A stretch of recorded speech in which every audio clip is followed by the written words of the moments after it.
Assalamualaikum warahmatullahi wabarakatuh. Kami dari kelompok 10 akan menjelaskan materi kami tentang jihad dan aktualisasinya.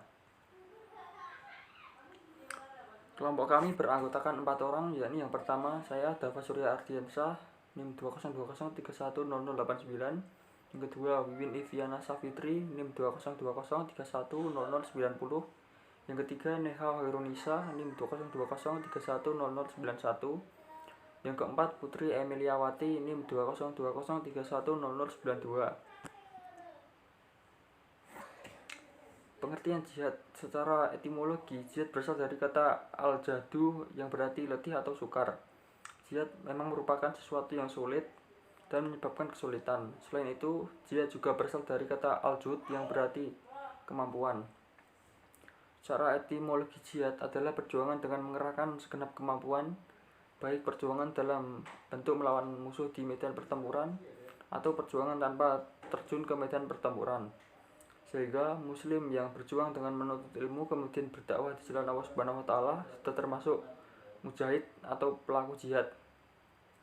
Oleh karena itu, jihad harus dilakukan sungguh-sungguh dalam melakukan aktivitas baik dari lahir maupun batin. Assalamualaikum warahmatullahi wabarakatuh. Perkenalkan, nama saya Wiwin Iviana Safitri, NIM 2020310090. Di sini saya akan mempresentasikan materi yang selanjutnya, yaitu mengenai dasar jihad dalam Al-Quran. Yang pertama terdapat pada Quran Surah Al-Baqarah ayat 218 yang artinya, sesungguhnya orang-orang beriman, orang-orang yang berhijrah dan berjihad dengan harta dan diri mereka di jalan Allah, mereka hanya mengharapkan rahmat Allah. Yang kedua pada Quran Surah Al-Ankabut ayat 6 yang artinya, dan barang siapa yang berjihad, maka sesungguhnya jihadnya itu adalah untuk berakibat kemaslahatan baginya. Selanjutnya mengenai macam-macam jihad. Menurut Ar-Raghib Al-Asfahani, jihad terbagi menjadi 3 macam.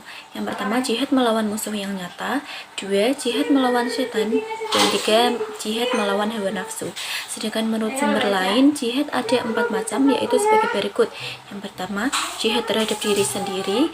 2, jihad terhadap setan. 3, jihad terhadap pelaku kezaliman, bid'ah dan kemungkaran. 4, jihad terhadap orang-orang kafir dan munafik. Sekian materi dari saya. Materi selanjutnya akan dilanjutkan oleh rekan saya. Yang lebihnya mohon maaf. Wassalamualaikum warahmatullahi wabarakatuh. Materi selanjutnya yaitu jihad paling utama. Rasulullah bersabda, jihad yang paling utama adalah menyampaikan kalimah adil atau kebenaran di hadapan penguasa yang zalim. Hadis riwayat Abu Dawud Hasan. Sangat jelas mengapa mengingatkan penguasa zalim agar berhenti dari kezaliman sebagai jihad yang paling utama, sebab itu menyangkut maslahat rakyatnya yang beresiko sangat berat. Tetapi koridornya, pesan itu harus disampaikan langsung di hadapan penguasa sehingga tidak menimbulkan gejolak di tengah-tengah masyarakat. Yang keempat, memaknai jihad dalam konteks dakwah kekinian. Sebagai bagian dari dakwah Islam, maka jihad dalam implementasinya harus memenuhi prinsip-prinsip dakwah yang telah diatur sebagai berikut.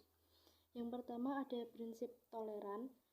Dakwah Islam harus dilakukan dengan cara dialog, persuasif dan jauh dari kekerasan serta dalam kerangka memperkenalkan Islam.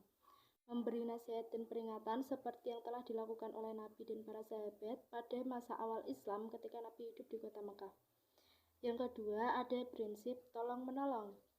Dakwah adalah termasuk dari bagian melaksanakan perintah Allah untuk saling tolong-menolong dalam persoalan kebaikan dan ketakwaan. Assalamualaikum warahmatullahi wabarakatuh. Di sini saya Putri Emiliawati sebagai pemateri yang terakhir akan melanjutkan menjelaskan materi dari pemateri yang ketiga, yaitu memaknai jihad dalam konteks dakwah kekinian. Yang ketiga yaitu prinsip ibadah. Hakikat dakwah adalah ibadah kepada Allah. Bahkan bisa disebut sebagai aktualisasi tertinggi ibadah kepada Allah, karena seorang dai dalam melakukan dakwah senantiasa mengarahkan dan berharap seseorang atau sekelompok orang dapat memperoleh hidayah baik hati maupun pikirannya, sehingga akhirnya tumbuh kesadaran bahwa seluruh aktivitas kehidupannya semata-mata hanya untuk memperoleh ridho Allah dan akan menghasilkan pribadi-pribadi yang terdidik dengan benar dan baik, memiliki akhlak dan etika yang baik pula dalam menjalankan pola interaksi antara sesama. Yang terakhir, prinsip kasih sayang. Dalam dakwah harus ada rasa cinta dan kasih sayang pada seluruh manusia tanpa membeda-bedakan agama dan keyakinannya. Hal ini baru bisa dilakukan jika seorang dai sudah bisa mengesampingkan kepentingan-kepentingan pribadi dan duniawinya. Memaknai jihad dalam konteks dakwah kekinian. Aktualisasi jihad. Yang pertama, jihad ilmu pengetahuan atau menghilangkan kebodohan. Jihad ilmu pengetahuan adalah merupakan langkah yang sangat tepat untuk menyelesaikan masalah ini. Ruh al-jihad akan dapat membangkitkan semangat umat Islam untuk bekerja keras dengan menatap masa depan yang gemilang.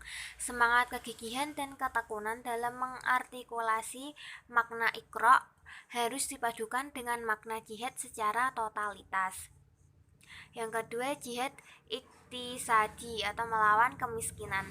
Jihad ekonomi dalam rangka mengentaskan dan memberdayakan umat mutlak diperlukan.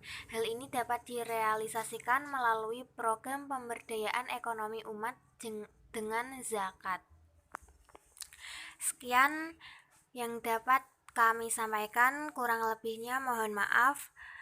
Wassalamualaikum warahmatullahi wabarakatuh.